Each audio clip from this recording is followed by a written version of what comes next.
Exactement, c'est la grosse déception, un scénario catastrophe. Les supporters des Verts ne s'attendaient pas vraiment à un scénario pareil. Il est vrai que ce match était difficile d'emblée, mais on s'attendait à voir un nouveau visage pour l'équipe nationale, mais ça n'a pas été le cas. L'équipe est menée 3 buts à 0, même le penalty n'a pas été marqué. Alors, on va essayer de poser la question à quelques supporters. J'ai à côté de moi Amel, qui est une des supportrices des Verts, qui est aussi déçue que les Algériens de ne pas voir cette équipe algérienne montrer le visage qu'elle a l'habitude de montrer. Alors Amel, bonsoir. Qu'est-ce qui n'a pas marché aujourd'hui avec cette équipe? Qu'est-ce qui n'a pas marché tout au long de cette CAN? Malheureusement pour nous, la sélection algérienne ne s'est pas montrée avec l'image souhaitée. Nous étions face à une obligation de gagner pour se qualifier pour le prochain tour.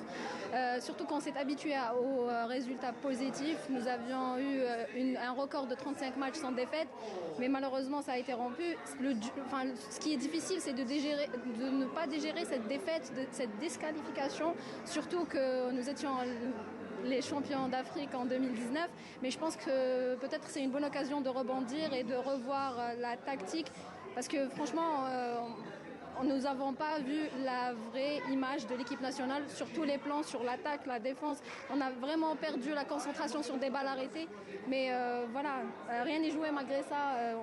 Il nous reste quand même 30 minutes. Mais je dirais c'est très difficile si on sort aujourd'hui de cette compétition continentale. Il faut se concentrer sur les qualifications de la Coupe du Monde.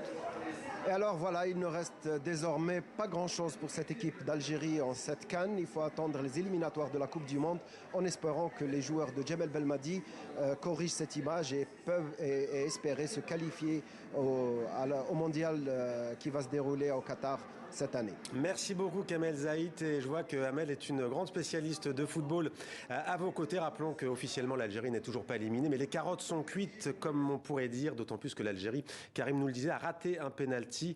Pas de quoi sauver l'honneur pour l'instant. Donc 3 buts à 0 pour la Côte d'Ivoire. La Guinée équatoriale mène face à la Sierra Leone 1 but à 0.